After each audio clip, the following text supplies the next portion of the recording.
Hey guys, Mr. Backerwork here. In this video, we're going to focus on writing equations in slope-intercept form. When we're writing things in slope-intercept form, we want to remember that we're writing them in the form y equals mx plus b. We have to remember that the m value in the y equals mx plus b, that is the slope of our line, and the b value tells us where our y-intercept is located. That's why this is called slope-intercept form. So if we're told to write an equation of a line that has a slope of -2 and a y-intercept at 5, then we're thinking about this y equals mx plus b. We were told that the slope was -2, so that's our m value. So we're going to go y equals -2x since the slope is -2. And then the y-intercept, that's the b value on the end. So because we have a y-intercept at 5, it's a positive 5, so we're going to put plus 5 on the end.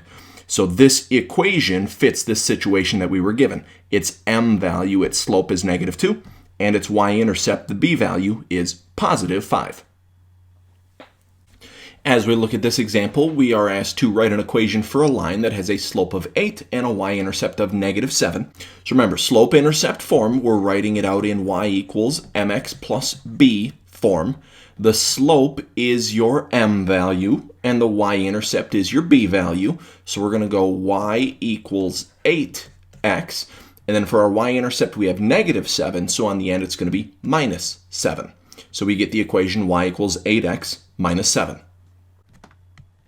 For this next one, we're going to write an equation that has a slope of 1 and a y-intercept of 9. So the slope, again, is our m value. The y-intercept is our b value. So we're going to go y equals 1x, and then we've got a positive 9 for the b value, so plus 9. When we're writing things out, with having this 1 in front of our variable, anytime you have a 1 in front of a variable, it's not necessary for you to put it there. So we could also just write this equation as y equals x plus 9, because then this x has an implied 1 in front of it. As we look at our next example here, we're going to write an equation for a line that has a slope of 3/4 and a y-intercept of 0. So again, we're writing this out in slope-intercept y equals mx plus b form. The slope is your m value, the y-intercept is your b value. So this is going to be y equals 3/4 x. Now we've got a y-intercept of 0, so I'm going to put a plus 0 on the back end. But if we think about this, adding 0 doesn't really change this first value. So when you have a plus 0, we're not going to include that part. So this equation would just be y equals 3/4 x. And then it's implied that it would have a y-intercept of 0. So your line would be going through the origin if you were to graph it out. In our next example, we're going to write out an equation for a line that has a slope of 0 and a y-intercept of 3. So again, y equals mx plus b form. Slope is your m value, so we're going to get y equals 0x with our y-intercept of 3, so plus 3 on the end. Now having 0 times x, any number that you plug in for the x is going to get multiplied by the 0. Well, multiplying something by 0 always turns it into 0. So what happens in here is this 0x kind of just drops out of our equation, and we end up getting just y equals 3. Now we should recognize this as an equation that would give us a graph of a flat horizontal line going through the y value of 3. And when you have a flat horizontal line, its slope is always 0. In this example, I give you a picture to take a look at, and we want to try to write out an equation based on this graph. So we're writing this out in slope-intercept form, so we're still using y equals mx plus b. In order to write out this equation, the very first thing we're going to need to know is the slope. Well, on this picture, I've got it drawn out for you where we can count the rise and the run. And I've even got it marked out. We've got a rise, we're going down 2 spaces, so that's -2, and our run is 5. So the slope would be -2/5. As far as the b value goes, we're looking for where our line crosses through the y-axis. So we're looking at this point right here, 0, 3, where our line is crossing through that vertical axis. We want the y value from this point. We want that 3. So the b value is 3. Now we've got everything we need in order to write out this equation. So we're going to go y equals, we said our slope was the -2/5, so -2/5 x, and we said that the y-intercept, the b value, was at +3, so I'm going to put a +3 on the end. Another example where we look at a graph to try to find its equation. So if we're trying to write this equation out in slope-intercept y equals mx plus b form, the very first thing we want to identify is the slope.